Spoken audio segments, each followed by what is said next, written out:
बाबूजी के रिटायरमेंट से 3 साल पहले ही उसे नौकरी मिल गई थी। उसे इस शहर में आना पड़ा था। नौकरी लगने के 1 साल बाद ही उसकी शादी हो गई थी और फिर अगले साल ही वह जुड़वा बच्चों का बाप बन गया था। अम्मा बाबूजी की खुशी का कोई ठिकाना नहीं था। नौकरी की व्यस्तता के कारण बाबूजी तो उसके पास कम आ पाते थे, पर अम्मा का जब भी मन करता अपने पोते पोती से मिलने चली आती। अब तो बाबूजी को रिटायर हुए भी 11 साल हो चुके हैं।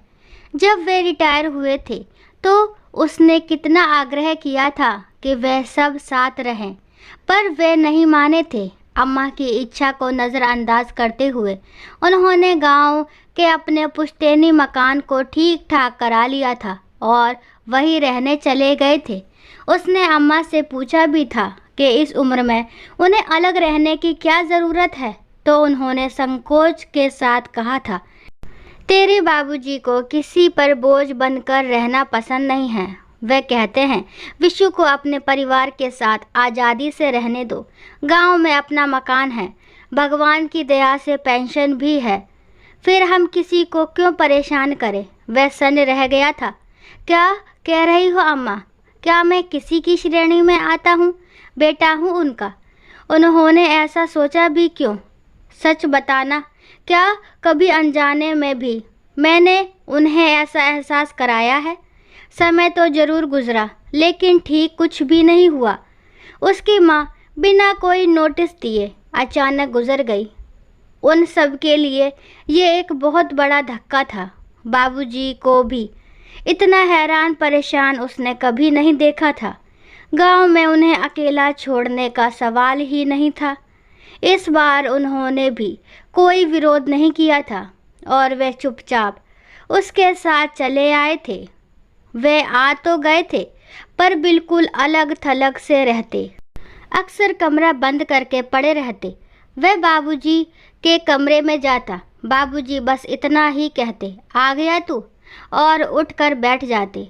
वह उनसे पूछता, आपकी तबीयत तो ठीक है ना बाबूजी? उसे उत्तर मिलता, मेरी तबीयत को क्या हुआ है, बस पड़ा हुआ हूँ, कट जाएगी ऐसे ही बाकी बची जिंदगी। वह बाबूजी के अकेलेपन को समझता था। माँ को बहुत मिस करते होंगे।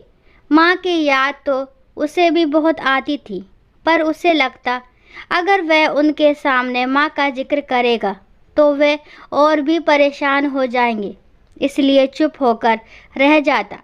छुट्टी के दिन वह उनके साथ कुछ समय गुजारना चाहता, पर बाबूजी हाँ हूँ मैं ही जवाब देते और उसे उनके पास से उठकर चले आने के सिवाय और कोई चारा नहीं रहता।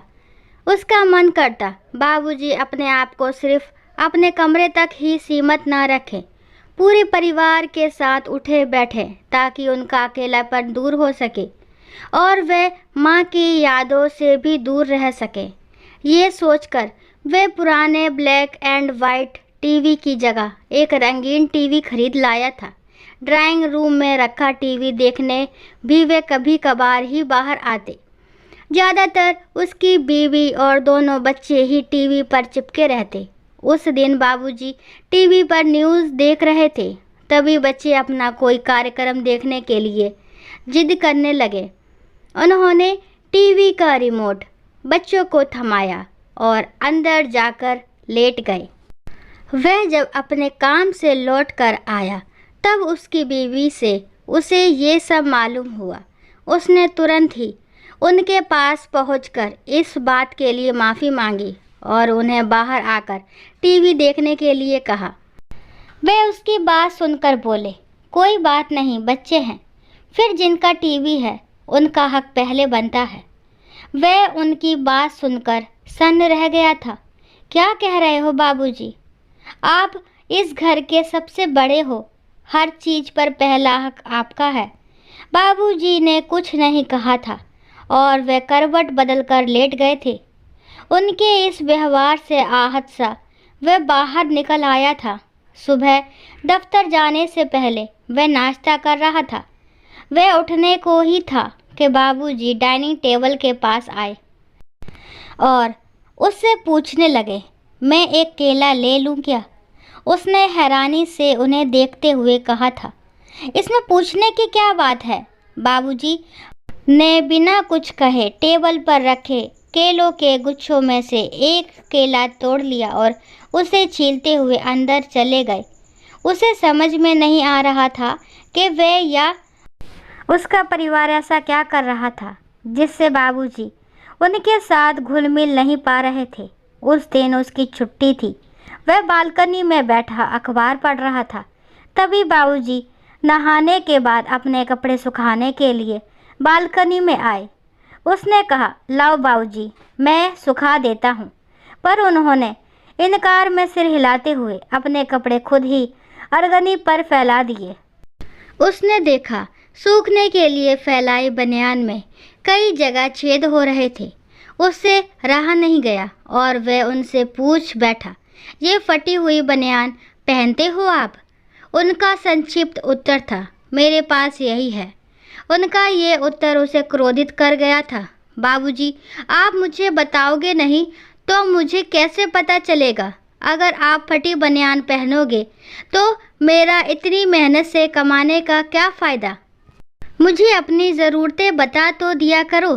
पता नहीं क्यों वह अपने गुस्से को दबा नहीं पाया था। बाबूजी, आप क्यों कर रहे हो मेरे साथ ऐसा? मैं तो आपको खुश देखना चाहता हूँ। आप मुझे परायेपन का एहसास क्यों कराते हो? वे भी शायद पहली बार ऊंची आवाज़ में बोले थे, मैं तो बहुत एहसानमंद हूँ तेरा। चाहता हूँ ईश्वर तुम सबको जल्दी से जल्दी इस कर्तव्य बंधन से मुक्त कर दे और तुम निश्चिंत रह सको। उसे अपने कानों पर विश्वास नहीं हुआ था। अपने बेटे के बारे में वे ऐसा सोच भी कैसे सकते हैं और क्यों? बात और ना बढ़े ये सोचकर वे वहाँ से चुपचाप निकल आया था। ऐसे समय उसे माँ की बहुत याद आई थी। काश आज माँ होती तो वह सब कुछ संभाल लेती या फिर इस स्थिति की नौबत ही नहीं आती। अम्मा, कहाँ हो तुम? कहकर जोर जोर से हिचकियाँ भरकर रोने लगा। उसके अचानक इस तरह बिलख पड़ने से बाबूजी कुछ क्षण हतप्रभ से बैठे रहे, फिर अपनी कुर्सी से उठे और उसके सिर पर अपना हाथ फिराते हुए उसे चुप कराने लगे। बाबूजी के स्पर्श से उसकी रुलाई और भी जोर से फूट पड़ी। बाबूजी उससे पूछ रहे थे, तुम्हें अम्मा की याद आती है विशु? मैं तो समझता था तू उन्हें बिल्कुल भूल गया है। एक बार भी तो तूने कभी उसका जिक्र नहीं किया। वह हिचकियों के बीच ही बोला था, मैं अम्मा को कैसे भूल सकता हूँ बाबूजी? उनकी यादों से आप परेशान ना हो, बस इसलिए मैं आपके सामने उनका जिक्र करने से बचता रहता हूँ। उफ, और मैं क्या सोच रहा था, जिसे जन्म देने वाली माँ का कभी ख्याल नहीं आता, वह मेरा क्या ख्याल रखेगा? सोचता था कितना बड़ा कलाकार है तू, जो मेरा ख्याल रखने का इतना अच्छा दिखावा कर रहा है। हे ईश्वर, तू मुझे कभी माफ़ मत करना। बाबूजी उसे अपनी छाती से लगाकर उसके आंसू पोंछे जा रहे थे, पर उनकी खुद की आंखों से जो पानी बह रहा था उसका उन्हें भान नहीं था। दोस्तों, आशा करती हूँ ये कहानी आपको ज़रूर पसंद आई होगी। अगर कहानी पसंद आती है तो प्लीज़ मेरे चैनल को लाइक, शेयर, सब्सक्राइब करना ना भूलें और इस कहानी के बारे में आपके क्या विचार है कमेंट बॉक्स में ज़रूर बताएं। कहानी को लास्ट तक सुनने के लिए थैंक यू। राम राम, राधे राधे।